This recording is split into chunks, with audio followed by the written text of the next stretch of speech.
রানী রাসমণির নাম ঠাকুর শ্রী রামকৃষ্ণের সঙ্গে ওতপ্রোতভাবে জড়িয়ে আছে।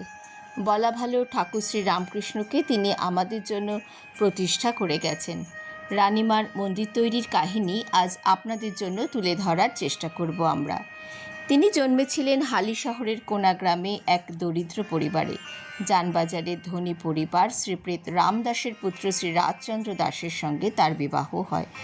৪৪ বছর বয়সে স্বামীর মৃত্যুর পর রানীমার নতুন করে কর্মজীবন শুরু হয়। ভক্তিমতী রানীমার অনেক দিনের ইচ্ছা ছিল কাশীতে বাবা বিশ্বনাথ এবং মা অন্নপূর্ণাকে দর্শন করার। ১২৫৫ সনে রানীমার এই দর্শনের ইচ্ছা প্রবল হয়। তখনও সব জায়গায় রেলপথের প্রসার হয়নি।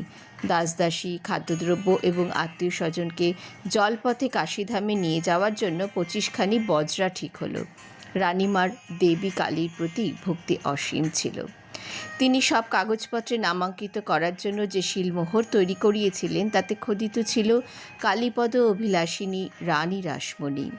কাশীধামে যাওয়ার আয়োজন যখন সব ঠিক, সেই সময় এক রাত্রে রানীমা স্বপ্ন দেখলেন যে মা কালী যেন তাকে বলছেন, কাশী যাওয়ার আর দরকার নেই, ভাগীরথী তীরে মনোরম প্রদেশে আমার মূর্তি তৈরি করিয়ে পুজো ও ভোগের ব্যবস্থা করো।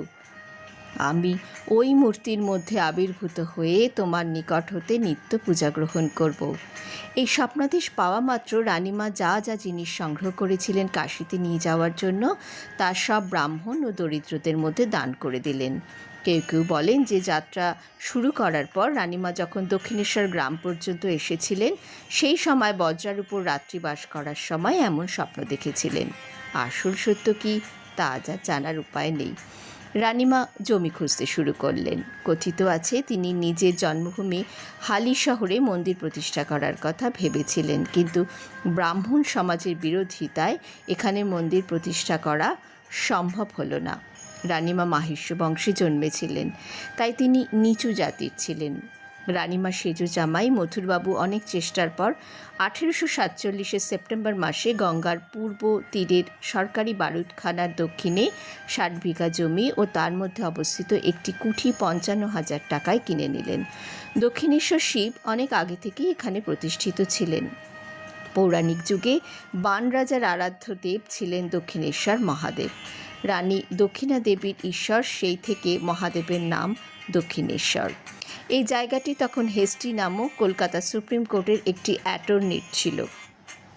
জমি দেখতে কচ্ছপের পিঠের মতো ছিল। জমির এক পাশে কুঠি, আরেক পাশে মুসলিমদের কবরস্থান ও গাজী সাহেবের দরগা ছিল। এখনও গাজী সাহেবের দরগা দেখা যায়। অনেকে মাটির ঘোড়া রেখে এখানে মানত করেন, মোমবাতি ধূপ জ্বালান। শক্তিপীঠ স্থাপনের পক্ষে কর্মপৃষ্ঠ শ্মশান অতি প্রশস্ত।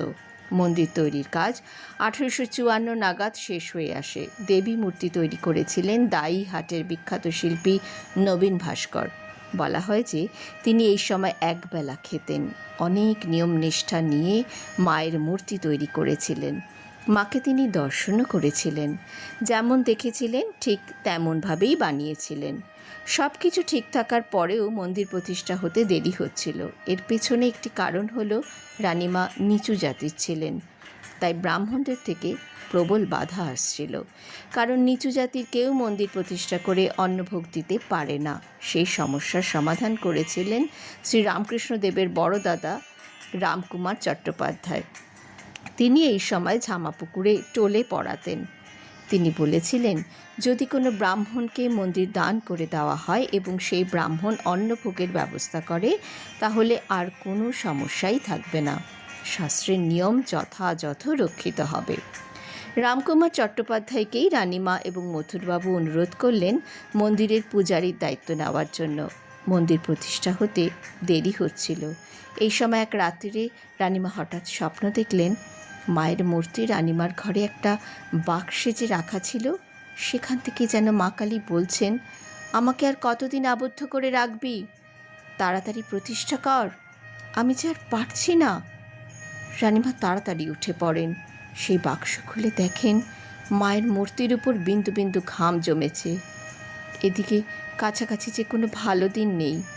অবশেষে ১৮৫৫ ৩১ মে বাংলা ১২৬২ সনের ১৮ই জ্যৈষ্ঠ স্নানযাত্রার দিন মায়ের মন্দির প্রতিষ্ঠিত হয়। সেই দিন দক্ষিণেশ্বরের আকাশ বাতাস আনন্দে ভরে গিয়েছিল। রানীমা প্রায় 9 লক্ষ মুদ্রা ব্যয় করেছিলেন এবং 2,26,000 মুদ্রার বিনিময়ে ত্রৈলোক্যনাথ ঠাকুরের কাছ থেকে দিনাজপুর ঠাকুরদা মহকুমার অন্তর্গত শালবাড়ি পরগনা দেব সেবার জন্য দানপত্র লিখে দিয়েছিলেন। ভবতারিণী অর্থাৎ ভবসাগর থেকে ত্রাণ করেন যিনি। মায়ের নাম প্রথমে জগদীশ্বরী রাখা হয়েছিল। পরে রানীমার গুরুদেব উমাচরণ ভট্টাচার্য নিজের আরাধ্য দেবী নবদ্বীপের পোড়া মাতলায় অবস্থিত ভবতারিণী দেবীর নাম অনুযায়ী দেবীর নাম রাখেন ভবতারিণী। বন্ধুরা, কেমন লাগলো তোমাদের এই গল্প পাঠ? ঈশ্বরের কৃপায় সকলে ভালো থাকবে, আমাদের পাশে থাকবে। ধন্যবাদ।